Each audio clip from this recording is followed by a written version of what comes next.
some of you probably know me, maybe. Most of you, all of you, must be in Remodelers community. So this is a little bit of an odd one. I have the VIP club where we do a lot of group-based things like this. We have peer groups. Chad was just talking about see you next week. Chad and Ben are in one of my peer groups. We're meeting in Charlotte next week. He's bringing an elephant. I didn't realize we're bringing stuffed animals, but that's okay. And this is just a little bit of a organically developed approach for a webinar, if you will. But mostly it's just a Zoom meeting, and it is only happening because there is a generous remodeler named AJ Ballantine, who is the founder and owner of Cornerstone Remodeling in the DC area, right, AJ? Yeah. In the DC area. He is also, just so you know, the founder and CEO of Render, R-E-N-D-R. But neither of us really have anything to sell. It's more just how can we provide some value, build some know, like, and trust, share some ideas. And AJ was just generous to do it. So here we are. We're going to respect his time, and we're going to keep this to an hour. If we sneak over it a little bit, that's okay. We are recording this, so we'll send to anybody who RSVP'd for this the recording. And AJ is going to kind of take over. I'll guide things a little bit. He's got some pain points he's going to highlight, and just some good, generous sharing. So I think everybody should probably put in the chat box, geez, AJ, thank you for being so generous. You spent hours and hours and hours and hours and hours fine-tuning your sales process, and then you're just going to be like, hey, here's what we're doing. That's ridiculously generous. It's almost like you want to just help the industry, AJ. I mean, that's the name of the game. I think brilliant minds. I'm here to learn too. So I don't want this to just be about all how like I think I have it right, because there are things you'll see in some of the flowcharts I'll show, like we're actually some of these are outdated even in the last month. So we're always improving, looking for new ways to kind of either accelerate things or improve. So I'm here to learn too. I figured great minds all put in the same room. Kyle, you've got an awesome group on Facebook. Like I told you this before, definitely the best community on social media. No, actually, I think you said one of the best, and I think I immediately corrected you and forced you to say the best, if I remember correctly. The best, number one.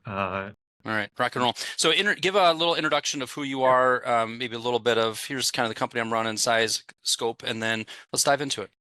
Sure. So I live and breathe the design build industry. So I started a remodeling company back in 2011, Cornerstone Remodeling. It's in the Baltimore, DC metro area, highly competitive industry. For a while, we were coasting right around the $1.5 to $2 million revenue range. And then in 2020, the best year to decide to grow, we decided to put the pedal to the floor and accelerate our growth. Remember when that global pandemic happened, AJ? No.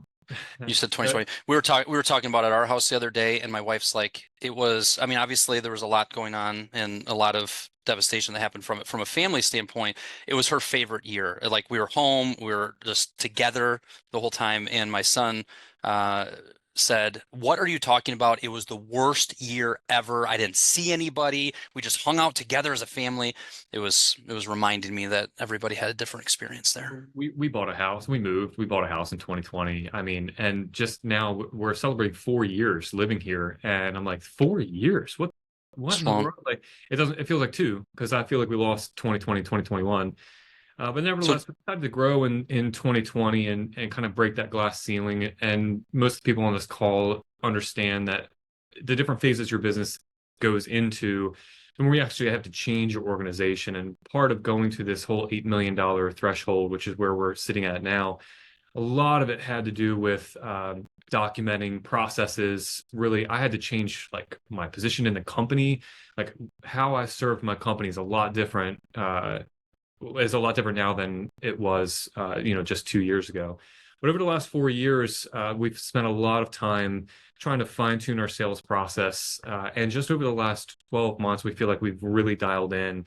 And we've been kind of like, we've gotten it to the point now where we're playing with it to figure out what could potentially work better. We had this initiative since July. I'll share a little bit about that. But the whole point of this conversation was there was a Facebook post, and anytime I see something about sales process, you guys probably seen, I'll be one of the first. I'm usually not the first one in. I usually let a couple people get in first, so I don't look eager.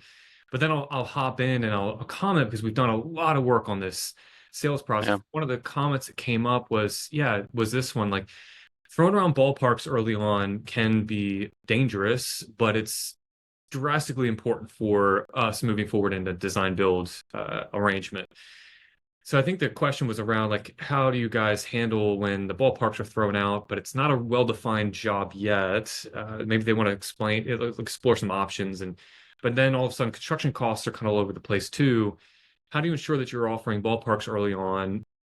You're establishing like this like range that the customer feels comfortable spending, and then kind of operating off of that and having success, not losing too many jobs from overshooting early or getting too many jobs in and then disappointing them when the budgets actually start coming in Yeah. well above what you had ballparked them in person. So all these pain points were that was one pain point. I think I don't know, Kyle, if you want to put it up, or I can throw it up here. You want me to just share my You screen? go ahead. You go ahead. Yeah, please. So we had let's share the window so that you guys aren't staring at my very cluttered desktop. Give me a second. All Yeah, keep that facade up that you got it all figured out, AJ. We'd prefer that. right. You don't want to see my desktop. Um, so we put together this slide deck for our internal team. So this is a document. It's about I would say it was about 6 months old. So there is some outdated stuff in here. But we started to ask ourselves questions like this. You know, we're a boutique design build. We do all white glove service. You know, we have designers on staff. We have an estimator, a draftsman, like an architectural designer. We've got a production coordinator. We've got production manager. We've got project managers out in the field. So I mean, we're a one-stop shop. The big question we had was how do we scale this without losing that white glove experience? So we did this thing called one thing that you guys should know when you're looking at engineering processes around your business, everything affects your customers. So we did this exercise called empathy mapping. I've spoken about this a few times. If you've ever seen any of the Render webinars, spoke about empathy mapping. Ask your marketing team about it. Do some Google, Chat GPT. Empathy mapping was probably one of the highlights of what we did early on to make sure that our sales process aligned really well with what our customers were seeking. We did this with Render as well, which was nuts how closely aligned Render was with my own design build company. It's kind of cool.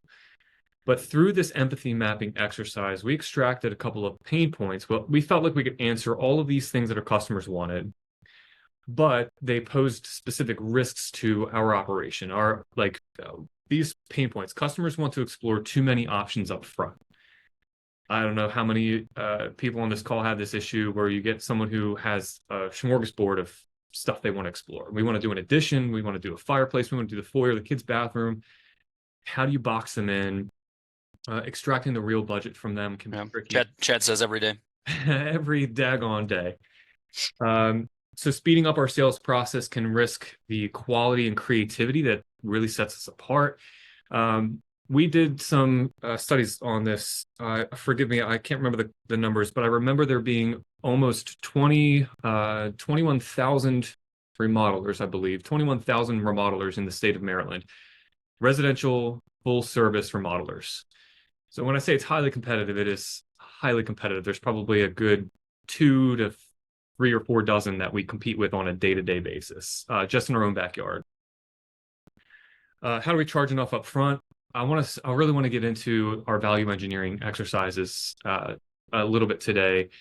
What we thought of was, okay, for us to get far enough along where the customer's actually going to move forward, we have to invest time. I think Paul McManus, I believe I saw him enter the meeting. He brought up a really good point. You know, you have loss leaders. You're not going to make all of the money up on the front end. You're not going to charge somebody $10,000 just to go visit their home. So what we had to do was value engineer a process so that we can pack a punch early with very limited time invested so that we could extract all of our investment on the project.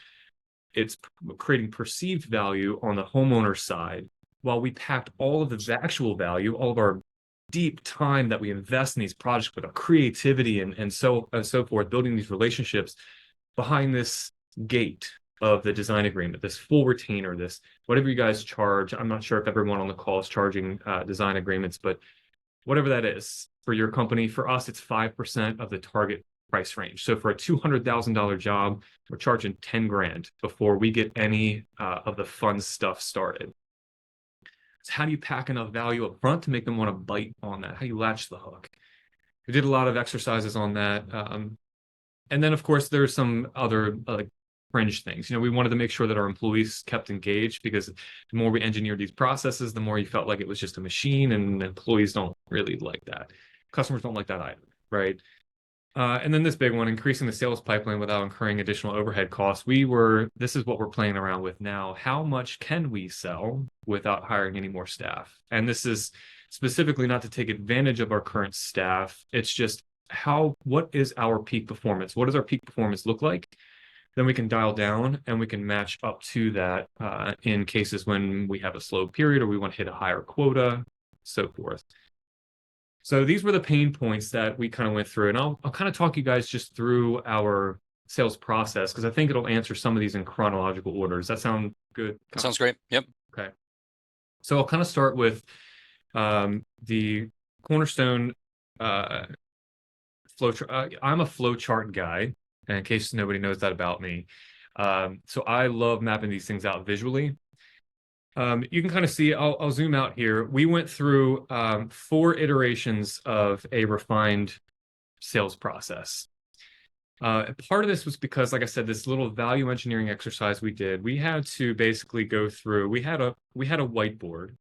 Hey, before everybody freaks out, Yeah. we are recording this, and when you get an email from us, there'll be a link to the recording, and you can go back. You might even stop at minute 15 and say, "Oh, what was that? What was that value engineering?" And you can see it. So I'm just letting people know. This is a very old spreadsheet. What we did was, when I talk about value engineering or a process, we had our team list every single task that they complete from the time a lead comes in the door to the time that we sign a build contract. It's kind of our desired result is not to sign a design agreement, it's to sign that build contract. We had a list of maybe 100 different things, and we started to mash them all up and put them together and came up with a list of all of the things that we feel like contribute value to this process. And we started to list them all in, order of importance and value that they bring. And then we started to place markers. Well, okay, how much would someone pay for, and this is one thing I want to harp on. How much would someone pay for you to go out to their home just to have a conversation with them? Is the price $25, $75, $100? What does it cost to have me come out your home? Because I'll tell you what, I'm not going to drive an hour, take, a good 2-hour, 3-hour round trip for $75, $100. Right. So what would you pay if I said, well, with that consultation, you're also going to get X, right? You're going to get an estimate. Estimates take me a lot of time. Does a customer care about paying me at all whatsoever for an estimate? It's not enough value there. I mean, maybe they pay $200 or $300 for this estimate, but $200 or $300 for me doesn't pay for my time. Even still, it takes a lot of effort to put together a thoughtful estimate. And $200 or $300 is not enough of a hook, an anchor, to let me know that this customer actually is going to move forward. What we started to notice was that the customers that we were going after at $100, $200, $300 a pop for an estimate were not our customers. If they couldn't walk away from $300, they weren't our customer. We want the customers where $300 falls out of their pocket and they barely notice, right? So we started to say, well, okay, well, if we want to do more, what provides the customer value, what they really were after, and we did this whole empathy mapping exercise, they were really after the 3D designs. They really want to be able to picture, if I'm going to pull, they're very nervous, I'm going to pull off a project that's going to cost me $100, $200, $300,000. I don't want to get in bed with someone before I really know that they can pull this off. And part of that was putting our best foot forward with designs. We're like, well, now wait a minute. Designs, once we start throwing those in, we're talking thousands of dollars, because that's not only intellectual property, but it takes me a hell of a lot of time to get that much stuff put together for a client, especially when it comes to creating as-builts, taking measurements, and so on. So obviously, you guys all know that creates somewhat of a conundrum. with, okay, how much can I put forward for a client? And then how do I charge enough money for it to latch a hook, but not too much money or also walk away? So anyway, when Yeah, we that started, that I think everybody's kind of nodding their head about yeah, when we've thought about this. That's definitely kind of that. Where's that intersection? probably one of the biggest pain points that we had to kind of overcome. So when we did this value engineering exercise, we started to move things above and below Can you the click line. back on the value engineering thing? Yes. Thank you. We started to put things above and below, and this is not quite the way it looks now. I'll just a disclaimer. I had to go dig this up out of the grave here. This was probably a year and a half old. So we started to just move things above and below specific lines of because we don't do this exploration agreement. That's not something we do. We started to move things above and below and said, okay, well, if we were to add this and this, would it make the price this? And then we started to move things below the line. Okay, well, if we pulled all of this stuff down, how much more could we charge down low? And then maybe we can kick something up above, right? So we're doing this whole trading thing. I would suggest that you do this if you want to write on a whiteboard or a notepad, all of the tasks that you have. We rated these things on how much time it actually took, right? So we started to take a lot of the things that took a ton of time. We asked ourselves two questions. One is this something that we can lock away? And if the answer to that question was no, then okay, how do we do it faster? How do we get all of this stuff done? If it takes us 10 hours to do this one task, how do we do it in 5, 2, or 30 minutes? Because if we need to put that up above to create this value to sign a design agreement, I cannot bury so much time, so that much time into doing that. So it's a fun little exercise to do this. And what we came away with was back to like this pain point, or these first two, establishing the budget early and eliminating or at least limiting the amount of options that you explore in that design agreement, especially when you're ballparking things. So this, I love in the corporate world, there's all these acronyms. I think Colin and I explored a couple of those with KPIs and OKRs and all that on our last webinar. But there's one called Moscow. I think a couple of you have heard me say it before. It's called Moscow. It's MOSCOW, and it's an acronym for must have, should have, could have, and will not have. It's a prioritization list, and a lot of people in the software industry use this to prioritize specific things and deliverables. We said, can we use the same thing, the same technique? This is probably one of the biggest game changers in how we get down to a more fine-tuned scope of work early on in the process. And that looks, so we send, so must have, should have, could have, and will not have. So if you call Cornerstone tomorrow, what'll happen is that, or you can go on our website and book an appointment on Calendly. Quick little note about that. We used to have them fill out a form and then we would call or email to try to book an appointment. We took that friction away. We now let people book appointments day, night, weekend, holiday, and then we pre-qualify them after they book the appointment. It was easier for us to chase them down to cancel an appointment than it was to chase them down and actually get that appointment booked. Interesting. Just a little kicker there. So we get them to book their appointment.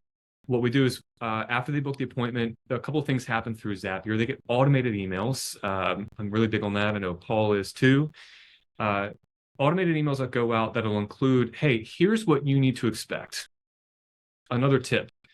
If you guys aren't Sandler trained or have some formal sales training, highly recommend.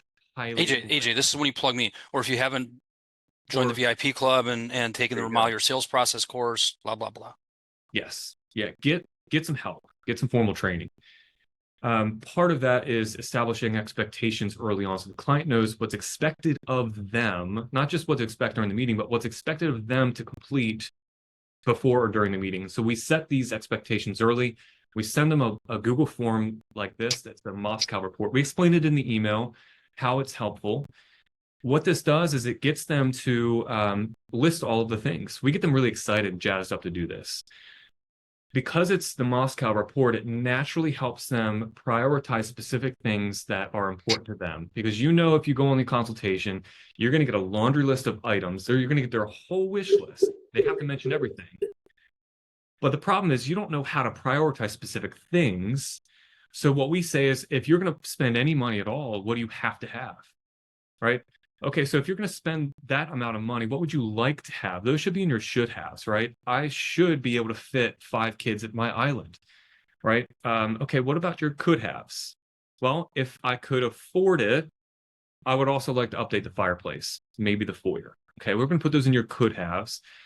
And based on the budget range, and we say this at the end, what we will do on the won't haves is we will tell you what you are not going to get, right?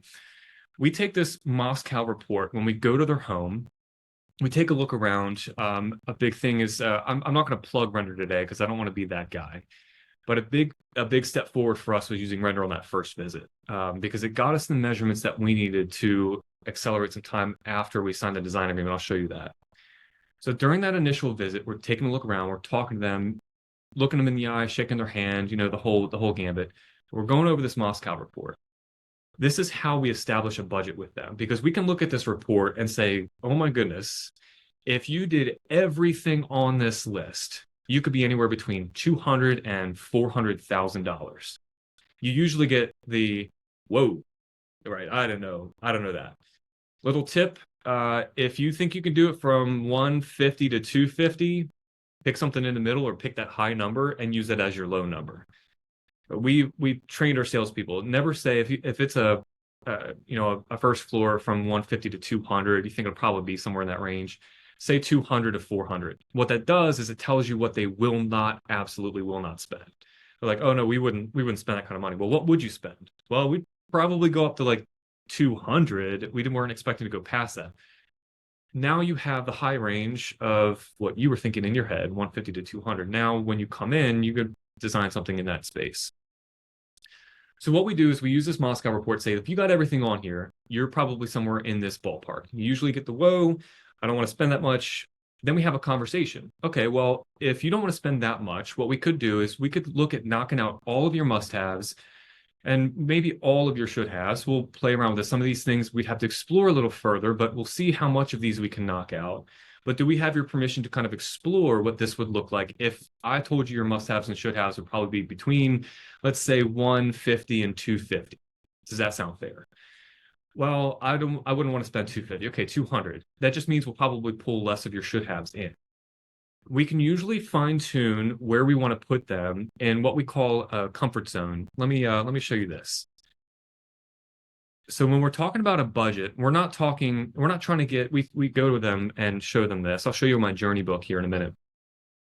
We developed this Cornerstone Creative is the process, our design agreement process. And we need a comfort zone to operate very successfully. Pause, AJ. So much good stuff. A couple things. One, Cornerstone Creative. So you don't have something called a project design and development agreement? Yes or no? We have it's called a design agreement, but it's for the Cornerstone Creative. Yeah. So it's interesting, right? So think about that for each of your businesses. Is there something a little bit more unique? A lot of people have project development agreements. A lot of people have professional service agreements, design and development agreements. This is unique. This is different. And just with a simple name. Also, if you go back, which I would recommend, and watch this recording, if you rewind it 3 or 4 minutes, you heard things like, do we have permission to do the following? Does that sound fair? Those are words of a professional salesperson. I think we can sometimes either haven't been trained in that type of thing and or could get a little lazy and forget some of these, even Paul mentioned earlier, kind of, assignment selling and some of these phrases we're hearing. So just a reminder, be a student of the sales process. And I just wanted you to touch on that Cornerstone Creative. Carry on, please. You're doing great. Thanks timing wise, you've got way too much content for an hour because there's so much good, but keep it cruising. So to extract the budget, we tell clients we never want their lowest number and we never want their highest number because that's not what we want to design to. We want to design to what feels comfortable, which is why we call this the comfort zone. So we show them this. We say, hey, look, we want to establish a number in here and in here. We don't want to know your high end. We don't care about your high end. That could be sky's the limit. I don't care if you got a crazy HELOC. What we want to do is establish this comfort zone budget so that we know how to direct the initial design agreement. We base our pricing off of this. We base the design off of this. And we'll look at the the Moscow report and pull things up if we feel confident that we can still deliver something within that range. So we talk about the importance of having an actual range that we can design to and making sure that those numbers are feasible for what they're looking for. So when we develop the comfort zone budget, we have their Moscow report. We were able to put together a design agreement for them that specifies we're going to design a project that should include these things and in order, and it just gives some flexibility for us to kind of leave things out and pull things up as we need to. It helps us fine tune the amount of options that we look at. We're not here to explore, all of these various, what we call blind alleys. What we really want to know is what's important for you, what should we focus on, and certainly we'll give you ideas if we are close on budget. I told you 150 to 250, and we're 240, right? Fireplace is 15 to 20. Foyers, 15 to 18. We'll leave those for you. We'll say, here's your proposal. Here are the things that we left out. But if you wanted to pull any of these things in, maybe we could pull them in once we start making some selections. How do you feel with that? Usually gets their buy-in to know, okay, well, if I do this, I could probably get it done for this price. So again, it's all about setting those expectations early, defining the scope of work, eliminating those options is a way that we were able to keep our runway free and clear so we can design the space for, like I said, we were trying to eliminate the amount of time that we're spending all up front on this. If you guys, this is something I do not have queued up. I've got to queue this up. We have this thing that AJ, you got lots of stuff to cover. Now you got all giddy, and now you want to show more. No. I want to show you guys my design agreements. Okay, so they look very similar to this guy. Canva is an extremely powerful design tool that you can create very powerful looking documents. We have these first pass proposals look very similar to our design agreement. So it's all about keeping continuity, engagement with the clients. Since we're speeding this process along, we wanted to make sure that there was a lot of our personality put into this. We needed these things to look like $1 million. We need to look like it took us a ton of time building them. And we also have these things called avatars, these designer avatars. This is the person that they met during that consultation. Each of our designers has their own template. These are all drag and drop images. So you can literally drag and drop pictures of their existing space or designs. And they look like $1 million. We copy and paste. This is just a template. We copy and paste things in here to build this initial proposal. And the design agreement, like I said, looks very similar to this. We include timelines that make them feel like they're further along in the process with us. It makes them feel like once they get this first pass, they're about halfway done. We all know that they're only like maybe 2 to 3% of the way there. But even that you found from a psychological standpoint. Precisely. We want them to feel like they're so much further along with us at this point that why stop here? They might as well finish. There's only one step left to get to construction.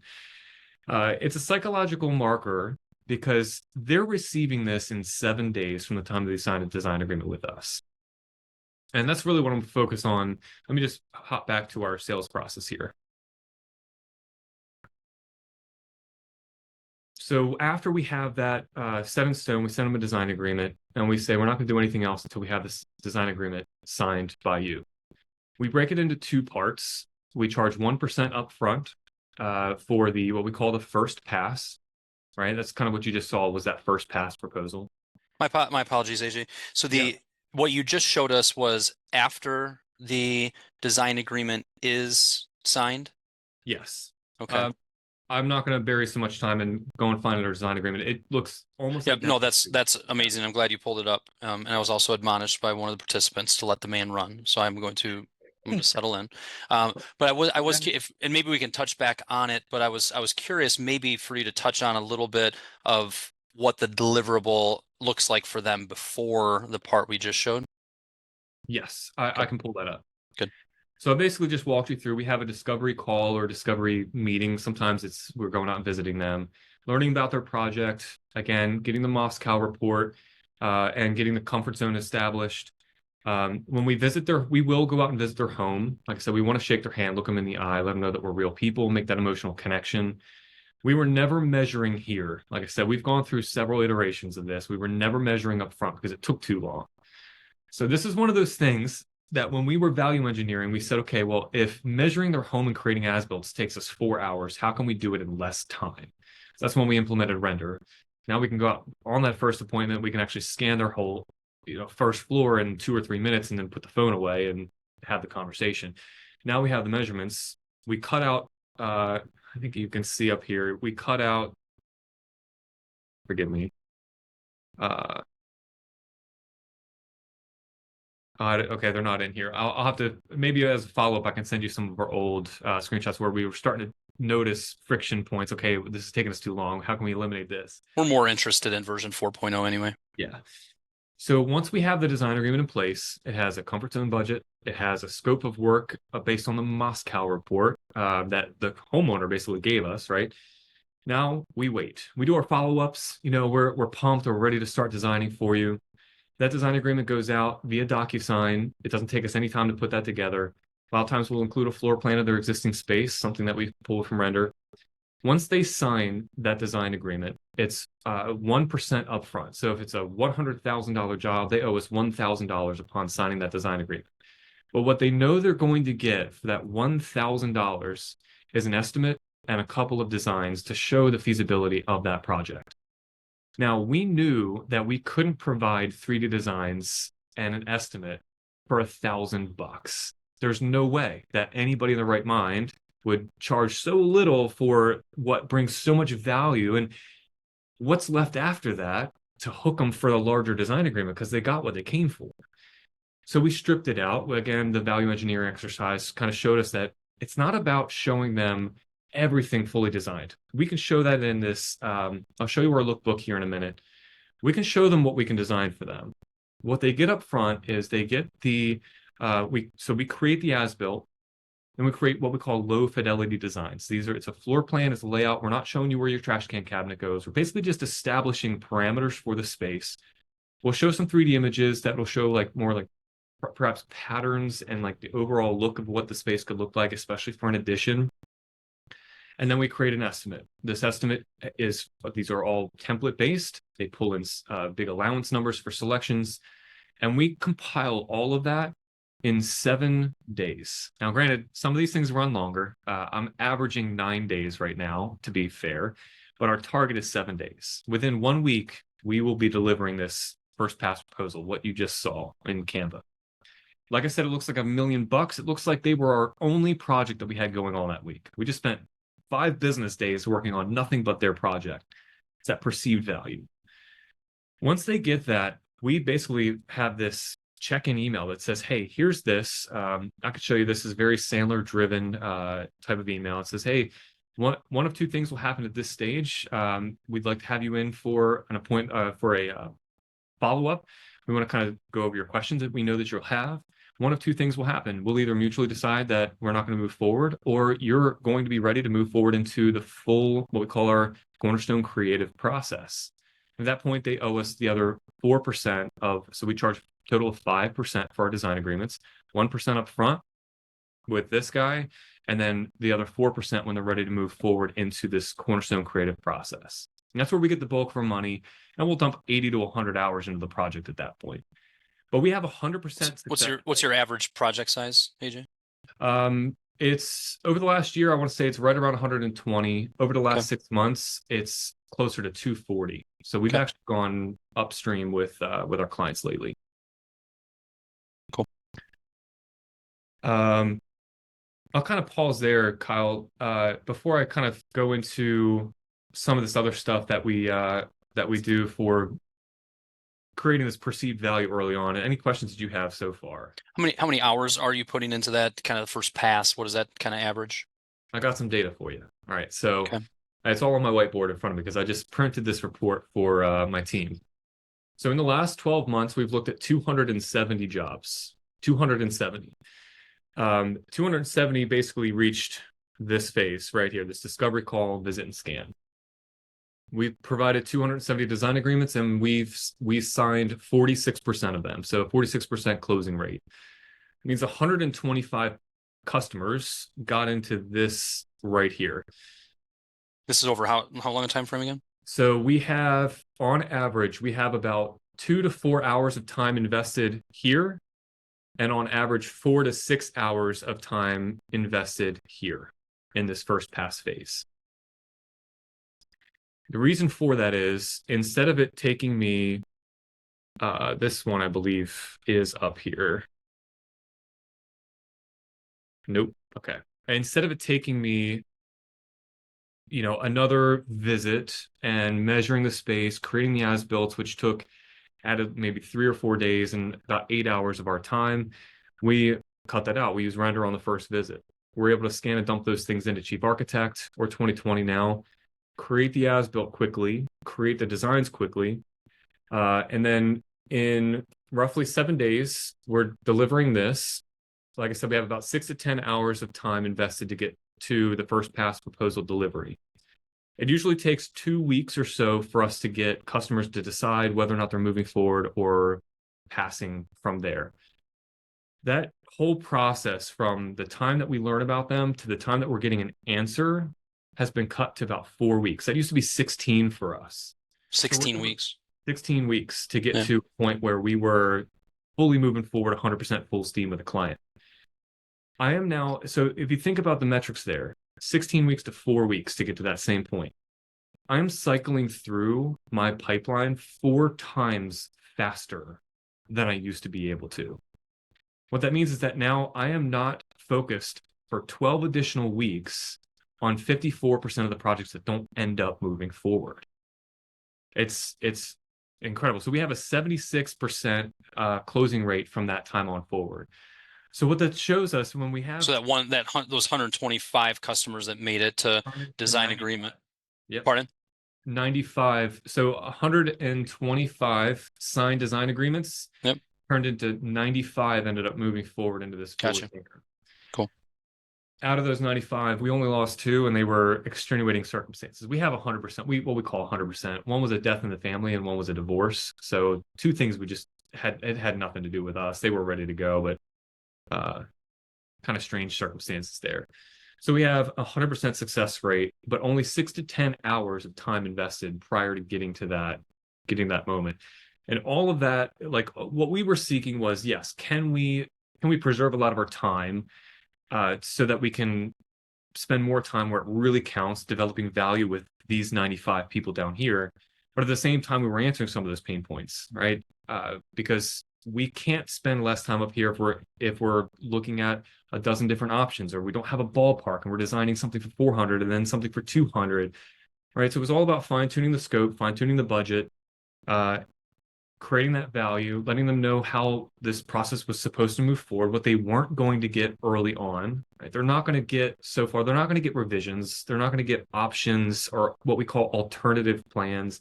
They're not getting any of that up front. If they want to explore something more and they're still interested, well, we tell them, well, if you pay the full design retainer, then we move into this phase called design revisions. That's when we'll go through and we'll pull out the design and really focus on some of those options that you may want to add, take away, morph the plan a little bit to something that's a little bit more solidified. But we're not doing that until after you're paying the full Cool. price. So let's pause there for a second. If you guys could, I'm going to ask you for questions here in a second, but put in the chat box what is a takeaway that you've gotten so far from this? What was it might be a phrase, it might be an approach, it might be a strategy. Can you guys just put in the chat box a takeaway that you've had so far? And then we can grab some questions here, and then AJ maybe reserve another 10 minutes. You probably have another 10 minutes worth of things you might want to show, like this journey book, etc. But empathy mapping sounds interesting. Moscow, Ben says Moscow. Yeah, Paul asked about my closing percentage to get to construction. I don't know if my last comment there with that last stage answered that, Paul, but the closing percentage from cold lead in the door to actually build contract is sitting right around 40%. That's after we cycle through getting 46% into design agreement and then getting through the first pass proposal and then into construction. So, I think he was asking once they give you the 4%, how many of them are a signed project? Yeah, we basically count that as booked On our what we call a Skyview Gantt calendar, we have this cash forecasting. We actually start plotting jobs that get into that phase at that time because we know our closing percentage is so high. Okay. They're confident in their design process to be able to stay within the comfort zone conversation, not wasting time on the full wish list. Super interesting. Um, Empathy mapping, getting the first pass proposal idea as presented here. Cool. So we got some good Sean says we takeaways. need a part two.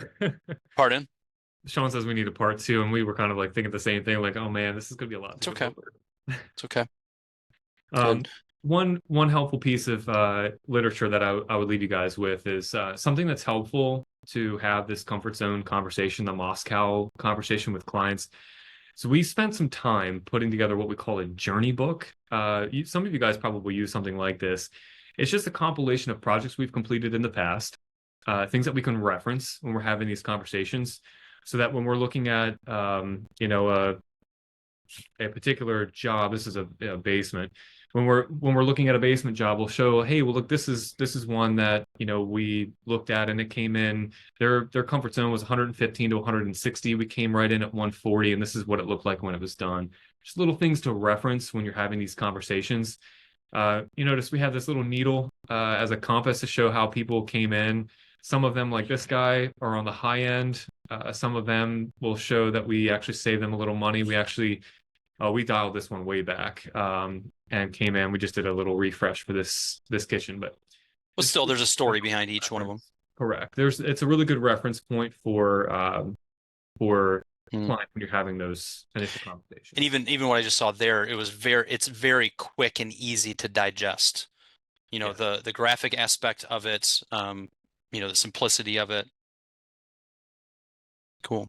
Um, AJ, are there other things that you would want to show, or can we kind of just go into some Q&A time?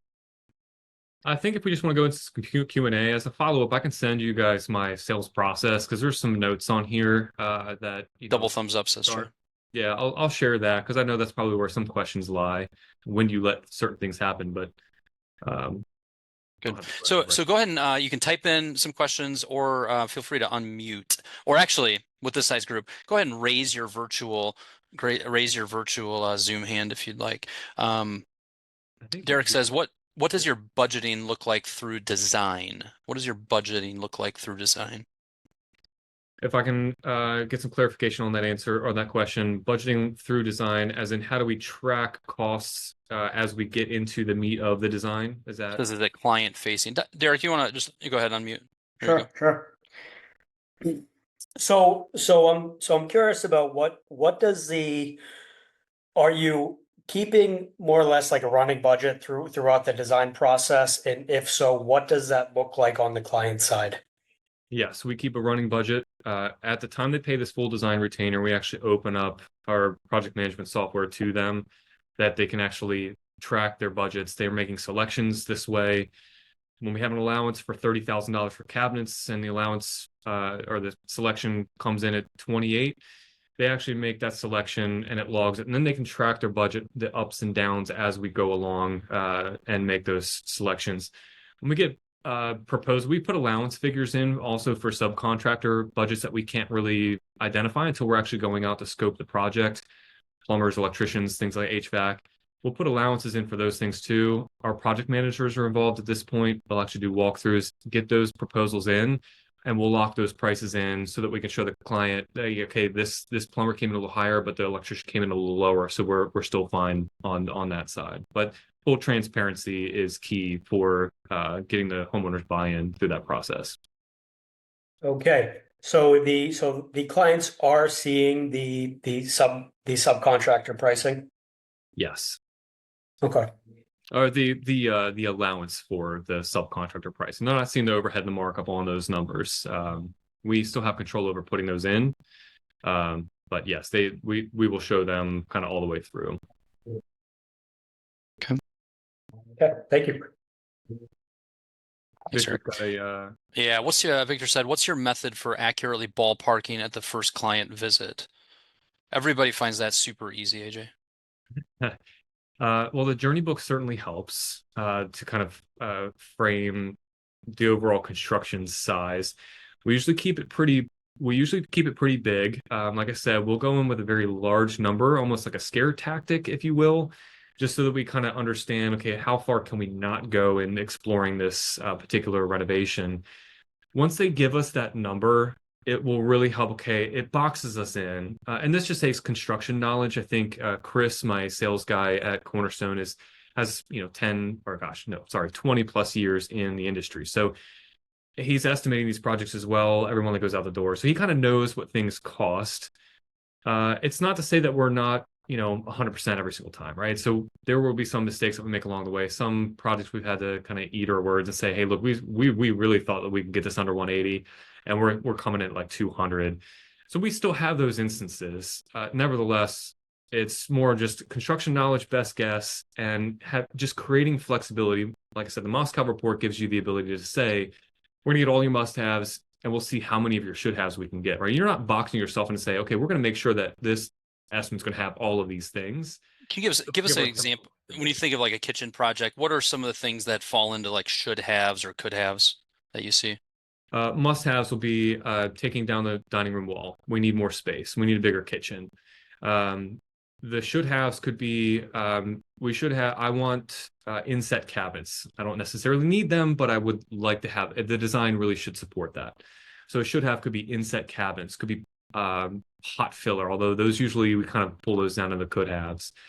Bigger window, more light, recessed lighting, new flooring. Nice. Those things will end up in those top two categories all the time. Good. What ends up in the could-haves will be specific things that are kind of like you could potentially leave them out and still have a pretty badass looking. Cool. Chris asked earlier, how often does the retainer go over 5%? And Chris, can you unmute on that one? Are you kind of looking at that going, are we almost charging for a certain number of hours and then it goes over? Is that kind of what you're asking, Chris? Yeah, because I'm I'm getting more like 10 to 12% in design and architecture and all that on my jobs. So I'm wondering, like, are they actually completing that, or is that just a retainer? That's a fixed price design agreement. So we're not charging per hour. It's actually something that's come up in some of our strategy sessions on how to bill for extra time for larger projects or multiple revisions. But for right now, the fixed price is actually working pretty well for us. We've added probably a good $300,000 or $400,000 to our bottom or top line revenue just in design agreements over the last 12 months. And it seems to be kind of it's not fully paying for our office staff, but it is definitely helping. So you're not making any money on that.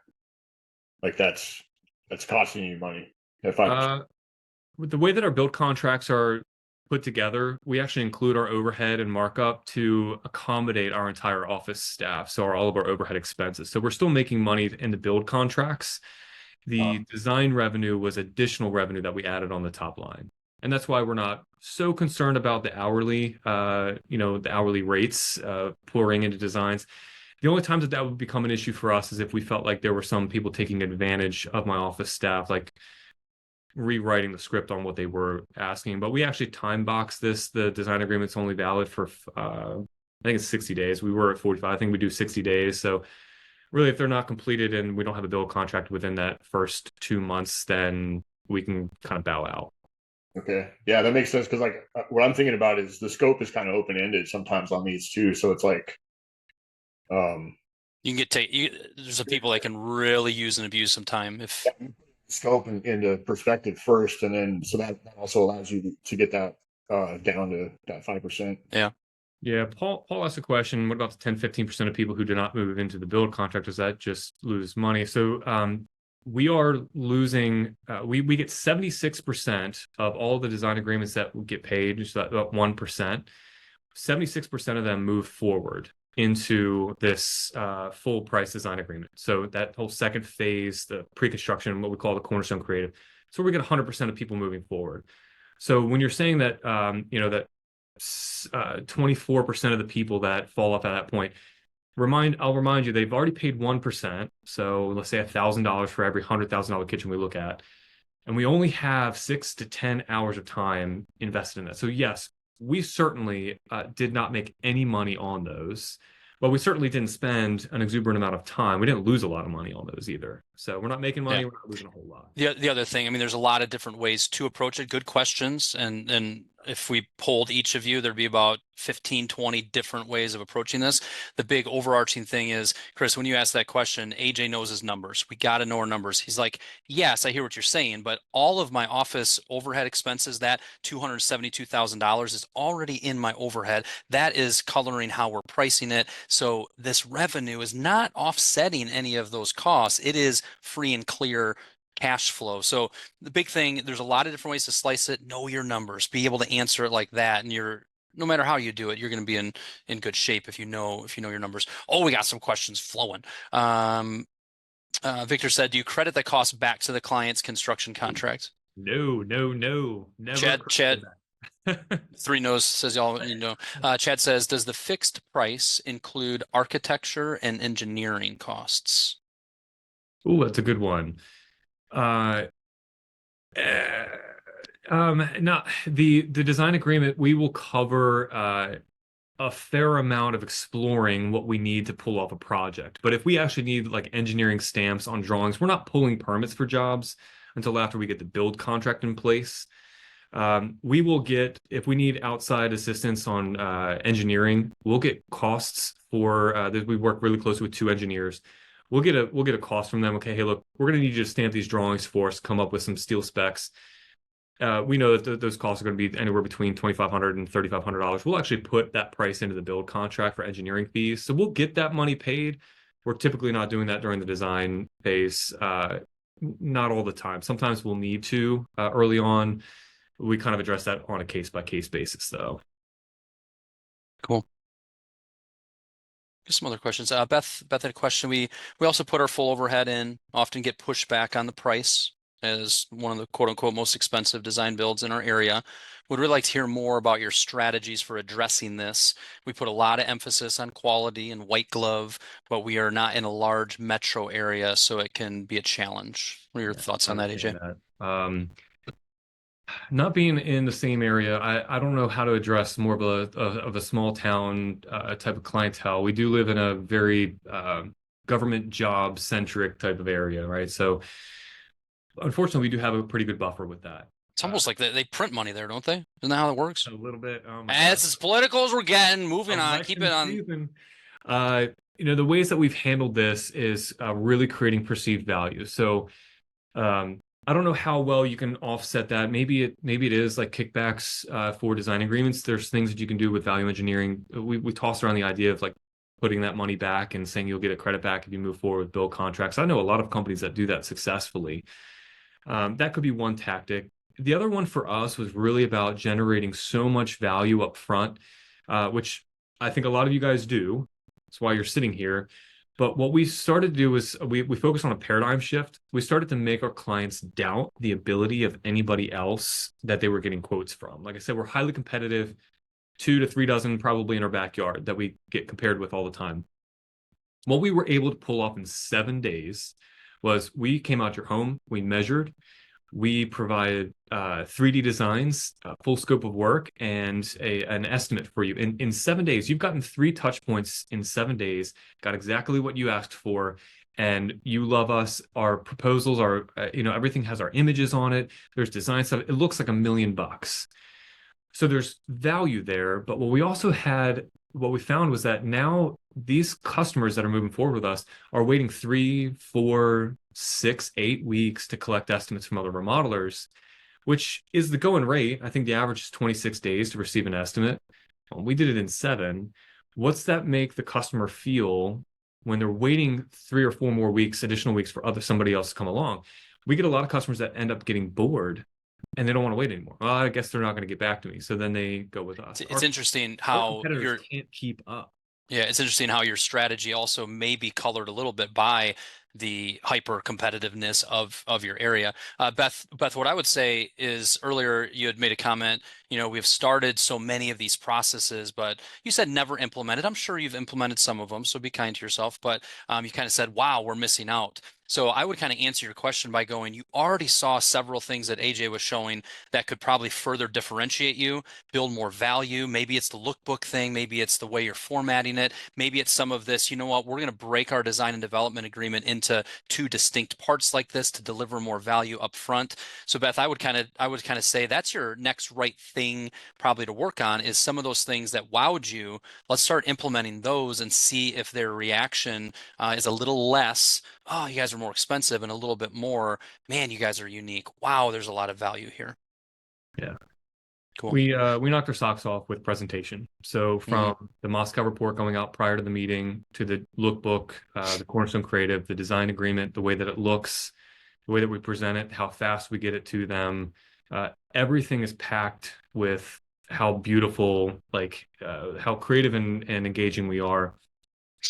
Derek asked a question if I'm showing overhead and profit. I am not showing overhead and profit. So I'll clarify. When I say transparent, like letting your customers see the price, they're seeing the overall budget for the project being influenced and affected by the selections that they're making. They're not seeing the granular, this is how much, like the sticks and bricks of our estimate. They're not seeing overhead and profit. Ours is 28 and 10. They're not seeing any of that stuff. What they're just seeing are the changes, how their selections are influencing the overall budget for the project as we move forward. And AJ, do you have an example of I think you had kind of the template of it. Would you be able to pull up an example of the kind of first pass proposal? Or again, one question I have, so that before the first pass proposal, which I'm receiving within 7 days after I've done the 1%, correct? Mm-hmm. What am I seeing before that? Before when you show me the design, I don't think we saw that, and I'd be curious to see. Yep. It's going to take me a second. No worries. These are updated. So this is an older template, but it's pretty similar to this. I mean, older for you is like, well, this is 14 days old, guys. I know we've had 2 iterations and improvements. I mean, your old is not old, man. If I will say like this, when we talk about process engineering, remain incredibly agile. Even if you think you got it going on, you will probably change it, and give yourself the grace to realize that you didn't have it perfected that first, second, third, or fourth time. We created this design agreement proposal basically to look again like $1 million. This is the person, you can see this is a template because we kind of created this with this. Again, this is the avatar for the designer they met. This is a note from them, usually pulling from either the Fathom notes that we took on the discovery call over Zoom, or potentially some things from their Moscow report. We'll kind of litter this in with some personal information on that. Again, it looks identical almost to the Yeah, and I'm receiving this. I'm receiving this. We have not paid you a dime. You've come out to see me. Am I correct? Yes. Okay, yes. thank you. I think I had that mixed up in my head. So we came out, we visited you, and now we're giving you what Thank you. we told you were going to get, which was a design agreement to move forward into the design Perfect. process, right? So we call it the first pass. You are now here. If you sign this, this is what this will unlock. Again, we kind of wanted to let them know you already did the first part, now the second part. We talk about their comfort zone budget. This is a little old. We have a new image down here, but we basically put their comfort zone budget. This is what we're going to design this project to. And then of course we have a lot of this has changed, but we have like the payment schedule. We talk about the 1% upfront and then the 4% locked behind if they want to move forward into the whole creative process. We list the scope of work, things that we'll do for them, in this first pass, and then in the second. And then, of course, general provisions, what we're doing, what we're not doing, all the legal mumbo jumbo. We drop this into DocuSign. We have a template in DocuSign. DocuSign's amazing. You can basically just drop a new document and it'll say, oh, this is very similar to this one that you did. Do you want to put the same fields in? You say yes. And then you just change a couple things, send it away. We get payment through DocuSign as well. So it's very quick. And we're in bonus time. We're gonna go for 3 more minutes. But yeah, click on that Hendrickson one. Was that the one we looked at earlier? It's the one that we looked at earlier. Okay, got it. when we're talking about building things fast, like I said, 6 to 10 hours is what we're allotting for ourselves to deliver this guy, right? So what we wanted to be able to do is make it look like we spent 8 hours, 10, 15, 20 hours on this, but we most certainly did not. So a lot of this is why we use this software, because you can drag and drop. You can kind of see that this template just snags that photo. It uses our transparency layers, and it's a way that we can customize this first pass proposal. So we can drop a new image in. A lot of times we'll do the design. We'll copy and paste a couple of 3D images. We'll copy and paste the proposal straight out of JobTread. And then down below, again, this timeline is here, letting them know that they're further along the process than they really thought. Even that phrase, no surprises plan, should jump seven, out at you. yeah, 7 days. Again, they're in 7 days at this point. 7 days, and they're already halfway through. No surprises. I can talk about how we came up with that phrase. Also from empathy mapping, customers felt like they were always going to be shocked later when it was too late. So we talked to them about no surprises contract pricing. We're getting all the prices. We're a fixed price company. We're getting all those prices ironed out ahead of time. There are things in there that we talk about. Well, there's some things that we can't see, right? We're not going to know if there's, rot or mildew or mold behind the walls, but generally speaking, this price should hold. And then we do this. This is a template that we put in here. Something that designers pick up on in the first meeting is what's your style? And we know that they love, they like whites and blues, or whites and greens and like dark wood. Designers have images that they just keep in like their Dropbox, and they'll just drag and drop photos into here. And these 3 paint swatches here will pull colors from each one of those images. It's the power of Canva. It's pretty incredible. But it looks like we just assembled for them a mood board. Like, here's some inspiration that's going to drive us forward, right? This is what we took from you. So it's a way that we can customize this first pass proposal with a mood board that literally took the designers dragging and dropping 3 images into these placeholder pieces. So again, the more value you can provide without spending the time up front, the more that you're going to build your brand with the client, make them realize that you are worth it. And when they're asking you questions of like, well, you're 10 or 20% higher than the next guy, chances of them getting that far in a conversation are limited to how long is it going to take the next guy to come up and give you something this powerful, right? If it takes him a month and it only took me a week, is he going to be able to pull this project off for you? Maybe that's why we're more expensive. And all of that helps to just really build your brand value. Well, that was great. That was worth the price of admission right there, AJ. An hour and 5 minutes. I asked you earlier, but if we can kind of, got an awesome job. Give AJ a little feedback on what you heard or what you liked the most, or I'm going to do, AJ, you were so generous. I'm going to return a favor and actually implement this into our system. Part of the reason AJ is doing this is to help all of us. Yeah, Chad, it's so very impressive. You guys have been playing around with so many of these ideas, right? Of, when we present this to them, this early pass, it's kind of boring, kind of just very, numbers and writing heavy. And you've been fiddling with this idea of how do we present it in a way that's compelling and interesting. So I know for you guys, just knowing where you're at, this was probably super cool. Dominic, super impressed. Now to find the time to implement even just 20% of this. Dominic, one thing at a time, baby. One thing at a time. A lot of parking lot items, but going, all right, I'm going to grab a hold of this one. Maybe it's the lookbook and creating one project there. Maybe it's the comfort zone and implementing that. Yeah, always delivering, Mark. Awesome. Awesome. Excellent. Cool. Well, thank you for dialing in. Thank you for always being willing to share your knowledge and being the overall great dude. My lead designer and I definitely have some good takeaways for our presentation for clients. Amazing. AJ and I have done a couple podcasts. If you just go to Remodelers on the Rise and type in AJ Ballantine, you'll see that. There was one on OKRs. What does that stand for? I don't know, but he was really smart on it. Objectives and key. Yeah, I knew it. I was just kidding. Objective could be redefine my sales architecture. Key results can be get that journey book done by X amount of days. Focus on, empathy mapping, get that scheduled with my marketing team in the first quarter of next year. All of those things to just like get them on. Like Kyle, you speak about this all the time. AJ, do you want to speak at our in-person Remodelers Community Live event next year? Sure, I'd love That'll to. be part 2, folks. Buy a super expensive ticket to the Remodelers Community Live next year, and AJ Ballantine will be there. What? Yeah. Victor is a 30 under 30 this year. Way to go, Victor. He's a stud too. Victor, unmute. You get to share the final word. Oh, look at that! He looks like he's not even. Like he's under 30. Oh, young I'm whippersnapper. actually 30 now. Oh, As no, in you theory. snuck in. Right. Victor, tell the people the final takeaway or encouragement for their afternoon. You got the floor, sir. Consistency and action will lead to results, even if it's implementing minor changes within your business on a weekly or monthly basis.